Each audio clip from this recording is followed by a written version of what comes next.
Broadway's biggest shows, Broadway's hottest tickets, they're all right here, along with Broadway's brightest stars.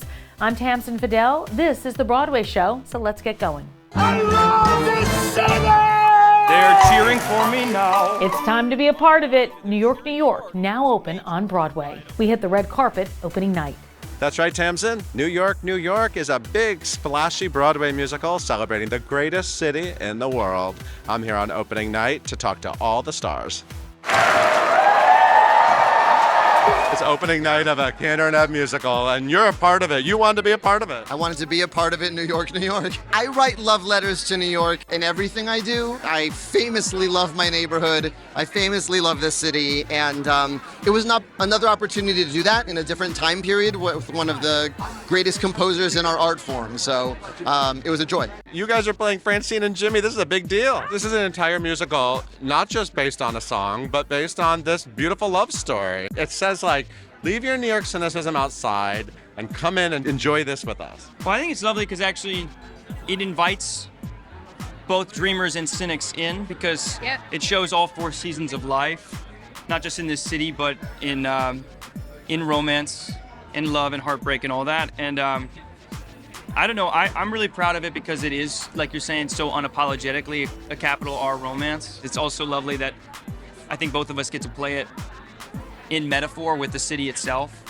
And so the audience gets to watch and just choose your avatar, which whenever you kind of, whoever you fit a little better with. And you get to feel out your own personal love story with this city. Because if you don't have it, then you're probably going home. Bye. It's too hard. It's interesting capturing New York on stage. It's such an emotional, extra emotion, especially for New Yorkers. Surprisingly emotional too. I mean, every day during the curtain call, we see people bawling. You don't know how things are going to hit people. All you can do is put it out there, and then however it hits somebody is what it is to them. And I think that's what's so unique about now is that we're coming out of this pandemic, and those of us who stayed in New York during the whole time, we have some things we need probably to deal with. And if this show in some way illuminates that or illuminates what you still love about the city and how the city endures, then I think that we've done an amazing job. What is it like doing something with that sort of extra emotional layer? It's like the Super Bowl of art, if you will. It really does not top this. For an artist, for somebody, trying to have a career here in the city, it's incredible. It's the best of the best. And everybody is has a super level of humility to them, and it's incredible. I feel like New Yorkers are really getting to bask in it, right?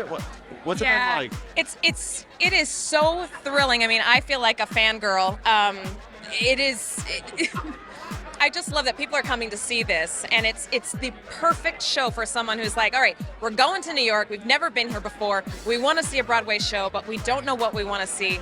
This is what you need to see. You're at a new Candor and Ebb opening in 2023. I'm just excited to see something new. Yeah. My dresser, Julian, who we've done 8 Broadway shows together, he's dressing Colton.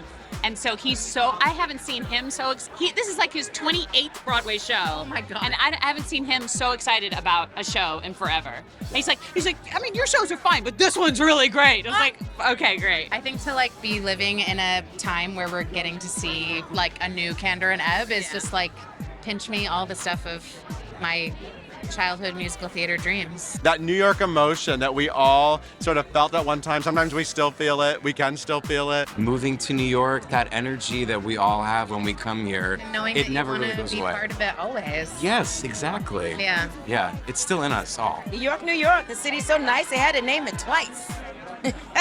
I'm a fan of the movie. The movie is its own thing. It's very different than what we're seeing on stage here. Much more of a beautiful quilt of New Yorkers in the musical. So talk a bit about that and what it's like to be a part of sort of the jump that this story is taking to the stage. The fact that they're showing the tapestry of the city in this way is, we're all having these kinds of conversations now, and I think it's important to show the truth of what it's like to live here and that people from all over the world live here. I am so honored to play a Cuban mother on a Broadway stage, I am guilty of not ever seeing the movie. That's okay. It's very different. With fresh eyes. That's the best. And I live in New York. Have you heard the song? No. How does it go? New York, New York.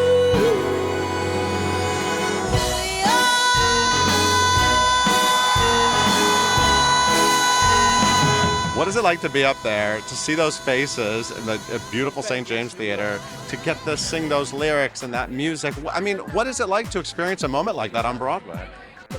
The song for me is about my gratitude for this city. This place offered me something I couldn't get anywhere else. And so I'm just saying thank you. And I'm looking out at a bunch of New Yorkers and thanking them for being here and thanking them for building up this city, the one that I got to live my dreams in. That's all. As simple as that. We all know the lyrics. Oh, we all know. We all know the emotions of it, right? I mean, we've all lived it. We've all lived it. It's one of the things that inspires you to come to this great city. It's one of the things that helps you stay focused when, you know, you're down on your luck. You know, you always, it's very aspirational and very inspirational too, so it's great. Can you remember when you first were exposed to this song? Talk about the power of it. Well, yeah, it's. I think I was first exposed to New York, and Kendra and Ebb's music every time the Yankees played at Yankee Stadium, because Bernie Williams is from Vega Alta, Puerto Rico, which is my dad's hometown, and so we would go and try to get seats as close to third base as possible to scream his name and see if he would turn around. So yeah, Yankee games was my introduction, and I was at a Yankee game a couple weeks ago, and I was like, we have the same closing number in our show that the Yankees do every time they play. I'm just very grateful that we wrote it. Do you still have those emotions about New York City? Do you still? Absolutely. And the lousier the rest of the world becomes, the more I'm glad that I'm here.